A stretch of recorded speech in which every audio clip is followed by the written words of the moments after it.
It's time for the MCTS Experience with Mr. Orr and Mr. Nash. Discover your passion and unlock your future. Hey, everybody. We are very, very, very excited to have Peter Carey with us today. This is like having, if you worked on a movie set, having Brad Pitt visit your set. Oh, absolutely. Or not Brad Pitt, like Alfred Hitchcock, like a famous legend, big-time director. Legend. So Peter Carey, speaking of director, is the New Jersey State Director for SkillsUSA. He was the chair of the board of directors, chair-elect for 2 years, the chair itself for 2 years, and now he's in his final 2 years for the national board of directors for SkillsUSA. He is a brilliant guy. He's got a lot of action to talk about, and I'm going to turn it over to Dave just for a little bit more of an introduction. But first, I just want to say welcome, Peter. Thank you for being here. Well, Peter Carey is synonymous with so many kids' involvement in this wonderful program called SkillsUSA. SkillsUSA is a nationwide initiative that is affected me on a professional level as a young student 30 years ago. And we'll get into all the nuts and bolts because we wanted to have Peter share and convey, as along with myself, exactly what SkillsUSA is, how it applies to your school all throughout the country, participating schools that engage in it. And obviously, Mercer County Technical Schools, we're a total participation school, which means every student that's going to school here is a SkillsUSA member, which means they have endless opportunity to engage in all activities regarding SkillsUSA. Right. So it's kind of like, I always say it's a high school fraternity, but you're learning leadership, community service, and you're competing in your career area, which is really unique and fun. So, Peter, based on hearing my cobbly description, take us through when you started out with SkillsUSA. SkillsUSA has been around since 1965. And how did you get involved, and what different types of positions led you to where you're at right now? Well, thank you, Dave, for that generous introduction. And it's a pleasure to be here. My history with SkillsUSA started back in 1975 when the organization was called VICA, the Vocational Industrial Clubs of America. And I was a guidance counselor at Cape May County Vocational High School. I was brand new. We did not have a VICA chapter.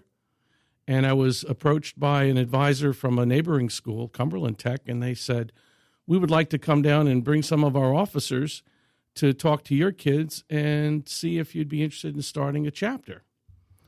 And so one thing led to another, and I was very, very impressed with the leadership organization because at the time, there was quite a stereotype and stigma attached to going to vocational high school. And we all know about that. Mr. Nash likes to say, mullets and jean jackets. Yeah, back then, Pete, if you went to a VOTEC, which, by the way, we've kind of let that dissolve and that term die off, VOTEC. Everybody listening, you've heard, we call it CTE, and Peter, you know that, but since you're given the history, you have to remain to the context of the time period, to the terminology. I'm with you. And it's very important to do that. But everybody listening, you remember, you're like, hey, you're going to VOTEC, and you had like a Def Leppard jean jacket, and you listen to Cinderella, and you smoked Marlboro Reds, and you're in welding class. I mean, that's it in a nutshell, but it's not, it's so not that. And that's exactly what you're talking about. So, yeah, that was kind of the tenor of the times. And vocational education became the alternative for students that did not have the academic potential to go on to higher education. And this was doing a disservice to the students. It was also doing a disservice to the trades because who thinks that the slowest kid in the class should be repairing the brakes on your expensive car? It's a very good point. Or, servicing the engine of a jet airliner. We need our best and our brightest in every career field. So anyway, I thought this would make a difference and give our kids some reason to have pride in what they were doing. And so what VICA at the time and what SkillsUSA now offers, it's still the essential, what I consider the three components. One is to develop confidence through leadership training, public speaking, promoting your school, promoting your industry, promoting your organization. And that comes through opportunities for public speaking and intensive leadership training. Community service as well. I mean, Well, service is what I consider the second. Oh, look at that. Look at that. I'm falling right in there, Mick. I'm falling right in there. Because not everybody wants to be the president of the chapter, but students learn leadership through serving the community, working to benefit others that are less fortunate. And SkillsUSA has incentive programs, different means of recognition, even competitions to reward students for doing things that will help improve their school and their community and ultimately their country. So service becomes a path to participation, as does the leadership component, where students can become locally elected chapter officers. They can go on to become a regional officer, state officer, and even national officer. And at every step in that progression, they get more and more experience, more exposure, and ultimately more confidence, so that they can speak to somebody, look them in the eye, give a firm handshake, have their thoughts organized, be an effective communicator. And after all, employers tell us that's what they're looking for. Absolutely. The soft skills. If I was just talking, I was teaching a lesson today to come alongside you, Pete, and I was saying to the students, I'm basically the lightning rod that interacts with all of our local mom and pop, large corporate, and everything in between, entry-level, career-based employment opportunities. And again, this is not a job. This is not, oh, man, what are you doing after school? Nothing. Oh, I'm just going to work at the blah, blah, blah down the street. These are companies that are saying, hey, listen, we'd love to bring you in and teach you the trade. We'd love it if you went to a 2 or 4 year school, or we'd love it if you started working with us during the day and you moved to a schooling at night that best fit your schedule based on your needs and our needs. And SkillsUSA totally embraces that stepping stone, that springboard, because that's what I'm hearing from employers on a daily basis. Listen, we know that these guys and girls are technically proficient automatically based on what they're just living in society with, but the knowing how to form sentences, knowing how to show up on time, knowing how to be passionate to serve the customer and rise up in the situation, it sounds like Skills is doing that and hardwiring that into guys and girls that participate in this. So, yeah, that's exactly right. And then the third path to participation is through the skill competitions. And this becomes a way for students to what we call benchmark their skill level against others outside of the classroom, outside of the lab. The skill competitions start at the chapter level or the school level. The best students in each of the skilled trade areas then qualify to go to state competition. And then the winners at the state competition go on to national competition. And ultimately, there is a World Skills every 2 years where the best in each country from around the world, 78 countries, participate in the World Skills event.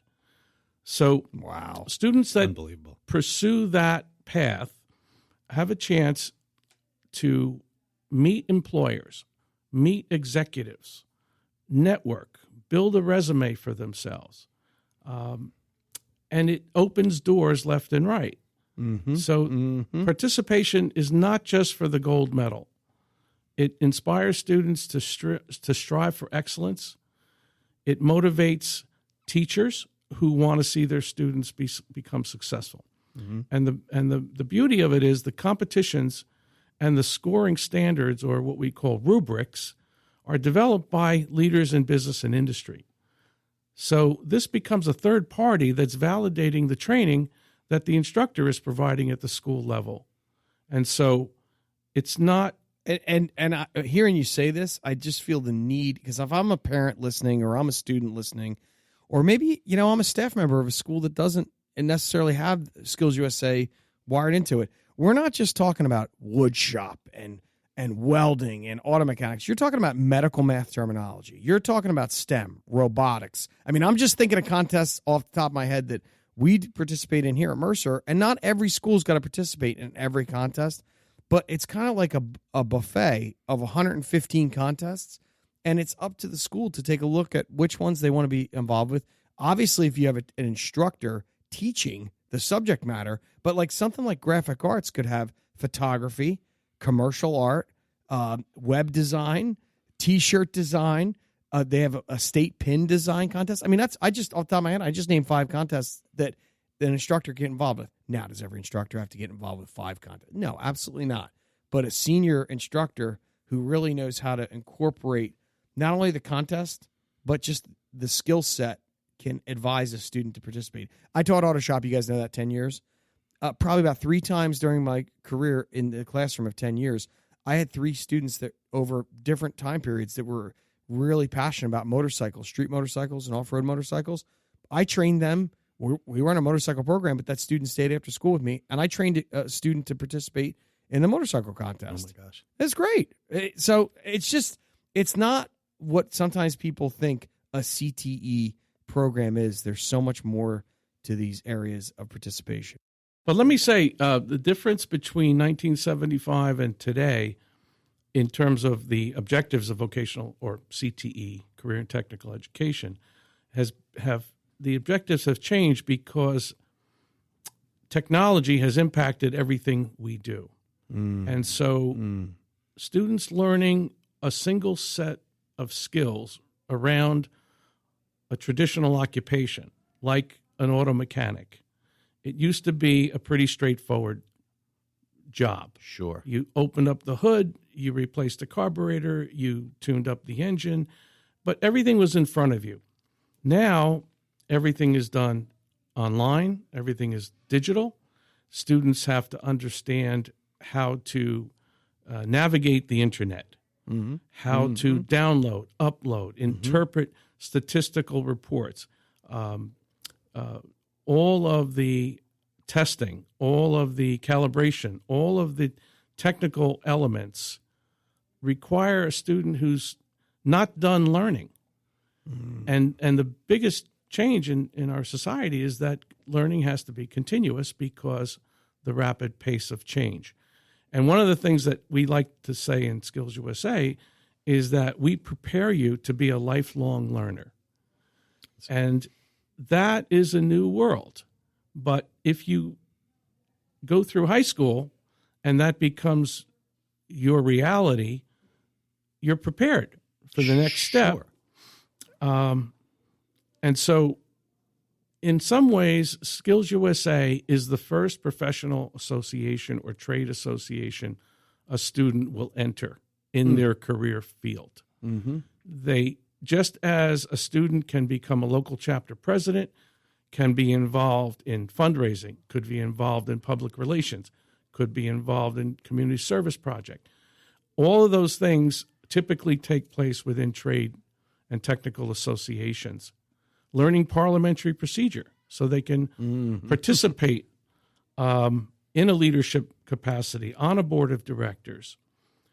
Our students are so far ahead of a student that hasn't experienced what leadership development is in a student organization like SkillsUSA.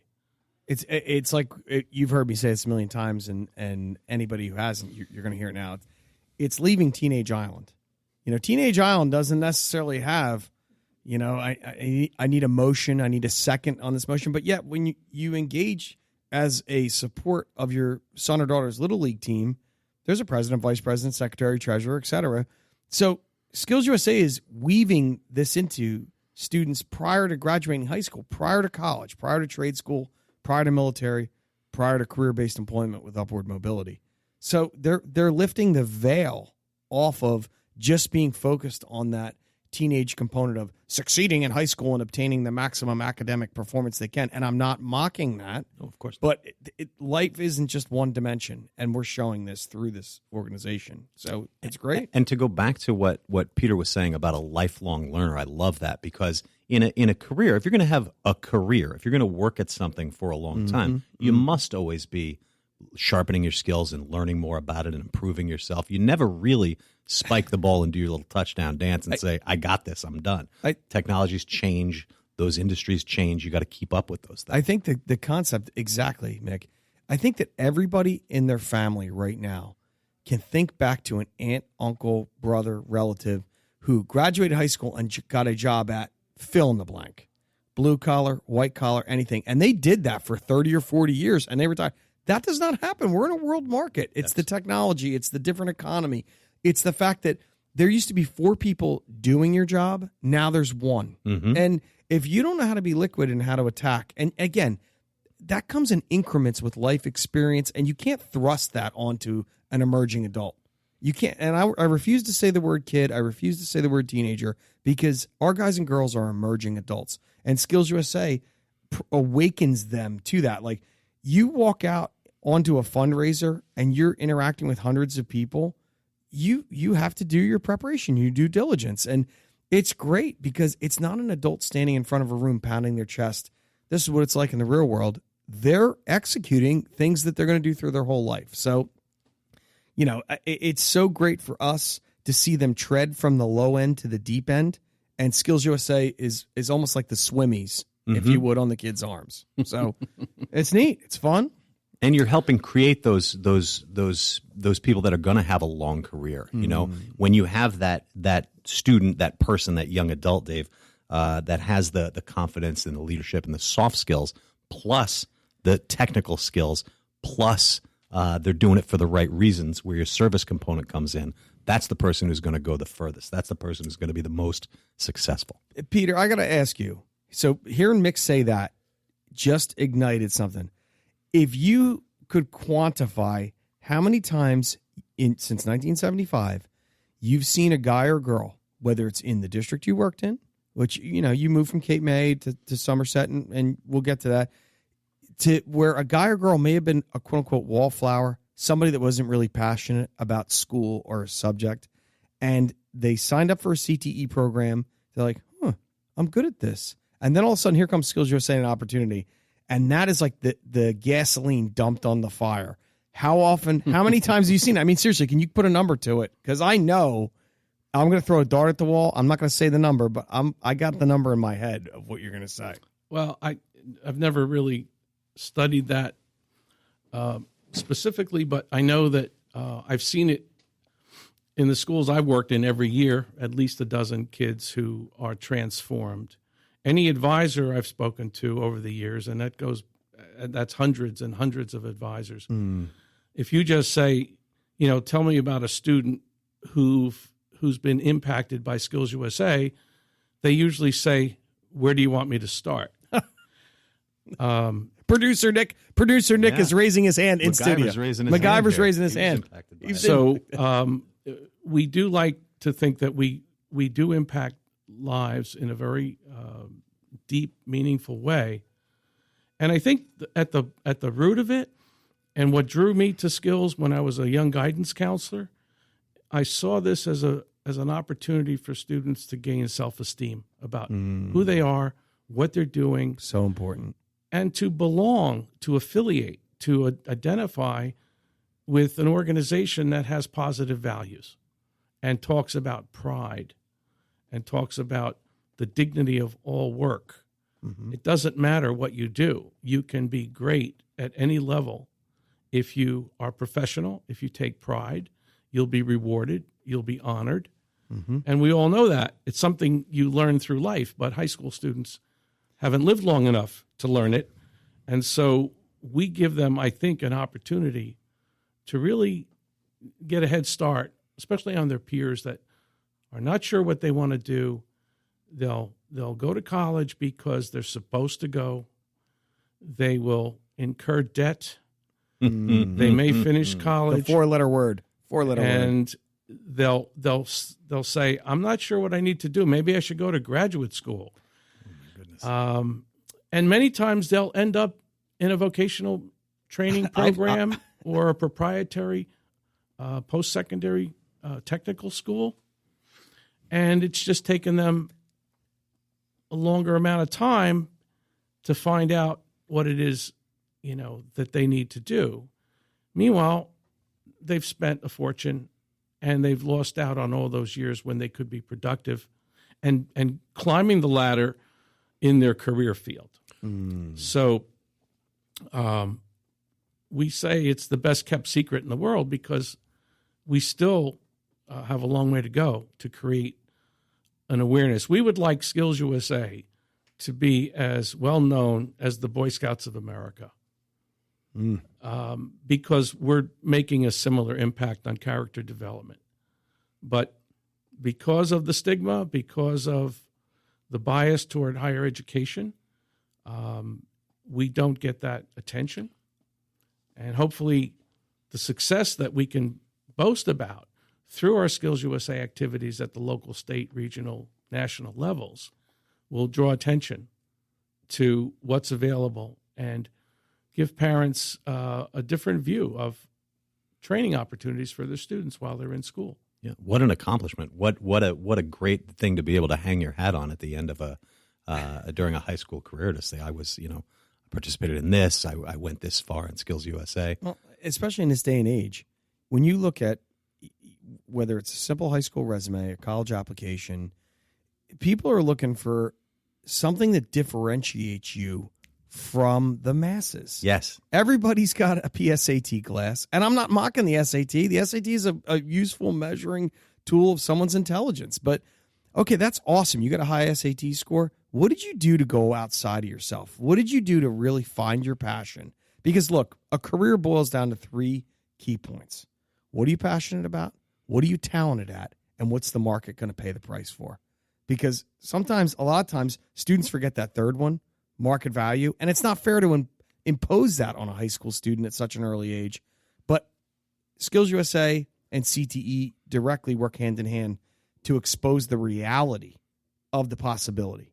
And that's what we've seen time and time again. And it used to be like, oh, you know what, I guess I just want to do this. And now I see it as a multifaceted direction, each one of these careers that's brought forth with skills.